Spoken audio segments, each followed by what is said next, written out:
আজকের ভিডিওটা হলো আরাফ খানকে নিয়ে।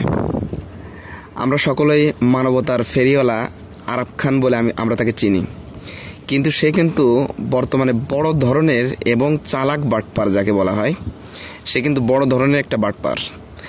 এবং হ্যাঁ, আমার কাছ থেকে কোনো টাকা পয়সা বা এই ধরনের কোনো কিছু নাই, কিন্তু আমি তাকে দীর্ঘ 2 মাস যাবৎ আমি তার ফেসবুক আইডি, তার কথা, তার লাইভ প্রত্যেকটা জিনিস আমি ফলো করতেছি এবং দেখতেছি যে আসলে কিন্তু তার ভিতর থেকে আমি যেটা পেয়েছি যে সে হাজারো মানুষের সাথে সে বর্তমানে প্রতারণা করতেছে এবং হাজারো মানুষ তার থেকে প্রতারণার শিকার হচ্ছে প্রতিনিয়ত। কিন্তু এবং তার পূর্বের যে লাইফস্টাইল এবং তার পূর্বের যে হিস্ট্রি, এটা যদি আপনারা ঘেঁটে দেখেন তাহলে আপনাদের সামনে প্রত্যেকটি বিষয় ক্লিয়ার হবে। এজন্য আমি প্রবাসী ভাইদেরকে বলবো যে আরাফ খান থেকে আপনারা দূরে থাকবেন। প্রত্যেকটি বিষয়ে হোক, সে আপনি তার কাছে পাসপোর্ট জমা দিয়ে বাইরের রাষ্ট্রে যাওয়ার জন্য হোক, অথবা তার সাথে ব্যবসায়িক কোনো কাজের জন্য হোক, অথবা যে কোনো কাজেই তার সঙ্গে আপনারা ব্যবসা বাণিজ্য বা এই সমস্ত সম্পর্ক থেকে, লেনদেনের সম্পর্ক থেকে আপনারা বিরত থাকবেন।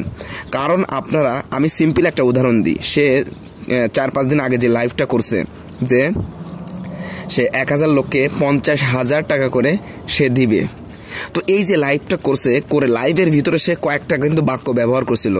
আপনারা যদি তার প্রত্যেকটা লাইভ যদি আপনারা দেখেন বা প্রত্যেকটি কথোপকথন যদি আপনারা দেখেন, তো দেখবেন যে তার প্রত্যেকটি কথোপকথনের ভিতরে তার কিছু না কিছু একটা কুলু থেকেই যায়। যে চোর চুরি করলে যে একটা নিদর্শন রেখে যায়, তার প্রত্যেকটা চুরির ভিতরে, মানে কথার ভিতরে কোনো না কোনো ক্লু আপনারা পেয়ে যাবেন। যেমন উদাহরণস্বরূপ আমি বলি আপনাদেরকে, সে কেন আজকে লাইভে আসতেছে বা প্রত্যেকটি বিষয়ে সে এইভাবে করতেছে জানেন? সে চায় ভাইরাল হতে এবং মানুষের সামনে তার এই গুণগুলো তুলে ধরতে। কি জন্য? তারও একটা সিম্পল আমি বলি। সে লাইভের ভিতরে একটা কথা বলছিল যে আপনারা যারা এই টাকাগুলো, অর্থাৎ এই 50,000 টাকা যারা আপনারা নিতে চান, তারা প্রত্যেকেই আমার কমেন্ট বক্সে আপনাদের নাম্বার এবং প্রত্যেকে আপনারা কমেন্ট করবেন, আপনার ঠিকানাগুলি আপনারা দিয়ে দেবেন। পরবর্তীতে সে লাইভের ভিতরে বলছে যে অনেকের ফ্যাক আইডি আছে, অনেকের আছে, তা আছে। এই কারণে আমরা সবকিছু বাছাই গুছে করে এরপরে আমরা এই 1000 ব্যক্তিদেরকে আমরা 50,000 টাকা করে আমরা দিব। কিন্তু দেখেন, ইস্যু কিন্তু এটা না। সে পরবর্তীতে যে ভিডিওটা আপলোড করছে, যে মানুষের টাকা পেয়েছে, 4 জন ব্যক্তির ভিডিও সে ওখানে আপলোড করছে। তো একজন ল্যাংড়া, একজন গরিব, একজন আসলে কি এই ধরনের ব্যক্তিদেরকে দেখানো দ্বারা উদ্দেশ্যটা কি তার? আসলে কি সব কি ল্যাংড়া, গরিব এরকম ব্যক্তি কি ওইখানে কমেন্ট করছিল? আবার পরবর্তীতে বলছে যে আপনারা যারা নিতে চান তারা ইনবক্সে নাম্বার দেন, আবার কমেন্ট বক্সে দেন। এটা দ্বারা উদ্দেশ্য যে কমেন্ট বক্সে যদি কেউ কমেন্ট করে, তাহলে যে আইডি থেকে কমেন্ট করা হয় ওই আইডিতে যদি 5000 ফ্রেন্ড থাকে, তাহলে এই 5000 ফ্রেন্ড দেখে যে অমুক জায়গার ভিডিওতে অমুক ব্যক্তি কমেন্ট করছে। তো এই কমেন্টের মাধ্যমে ভিডিওটা ভাইরাল হয়। তো দেখেন, সে কিন্তু প্রায় 10 লাখের উপরে মানুষ কিন্তু তার ভিডিওটা দেখছে। কোটি পার হয়ে গেছে সম্ভবত, সেই ভিডিওটার আমি এখনো ভিউ দেখি নাই।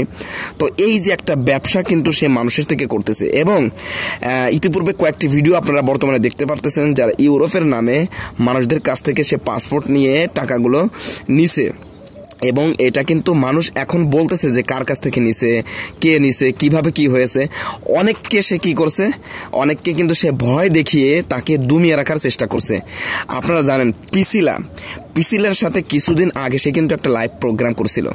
তো পিসিলা কিন্তু নিজেই কিন্তু যখন প্রথমে কিন্তু সে সাহস নিয়ে কথা বলতেছিল, পরবর্তীতে লাইভের ভিতরে যখন আরাফ খান যখন কথা বলা শুরু করলো, যখন তারেককে বলল যে আমার এত ক্ষমতা আছে, আমি কিন্তু তোর হাত খুলে নিয়ে আসতে পারে শুধুমাত্র তোর পরিবারের দিকে তাকিয়ে, এখনো পর্যন্ত এটা করি নাই।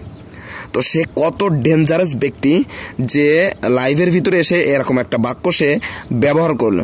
আপনি জানেন, পিসিলা কিন্তু এই লাইভের পর থেকে কিন্তু তার সাথে কিন্তু সম্পর্ক নাই, বরঞ্চ পিসিলা বর্তমানে এই সমস্ত বিষয় নিয়ে পরিপূর্ণভাবে কিন্তু কথা বলা অফ। কেন? পিসিলা কিন্তু একজন শিক্ষিত ব্যক্তি এবং সে বুঝতে পারছে বিষয়টা। এবং লাইভের ভিতরে এই যে কথাগুলো বলছে, এই কথার ভিতরে অনেক জায়গাতে সে কিন্তু ধরা খেয়েছিল, আপনারা দেখছেন। তো অনেক জায়গাতে যে ব্যক্তি ধরা খেয়েছে, আপনারা দেখার পরেও আমরা যারা তাকে এখন সাপোর্ট করতেছি, তাকে সাপোর্ট করে আমরা নিজেদের ক্ষতি নিজেরাই কিন্তু আমরা ডেকে আনতেছি। এজন্য আমি বলবো যে আপনারা তাকে সাপোর্ট করা বন্ধ করুন। আপনারা যদি তাকে সাপোর্ট না করেন, তাহলে সে এইগুলা কিন্তু করতে পারবে না। সে মানুষের সামনে দেখেন, আপনার যদি 10 কোটি টাকা একজনের কাছ থেকে যদি মেরে যদি 1 কোটি টাকা মানুষের কাছে দান করে দেয়, তো এটা কি ভালোর দিক হয়ে গেল? যে বাকি মানুষের কাছ থেকে যে 10 কোটি টাকা মানুষকে কষ্ট দিয়ে তাদের কাছ থেকে ছিনিয়ে নিল, তাদের অবস্থাটা কি? বরঞ্চ যাদের কাছ থেকে টাকাটা নিয়েছে তাদেরকে ফিরিয়ে দেওয়াটাই হলো বেটার অপশন।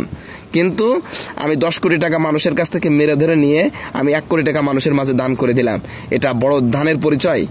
নাকি মানুষের উপরে জুলুম করে অন্যদের উপরে এটা দেখানো যে আমি কত দানবীর ব্যক্তি, আমি কত মানুষের ফ্রি মোশন, মানে মানুষের কাছ থেকে আমি কি বলবো, আর আমার এটা আসতেছে না আর কি।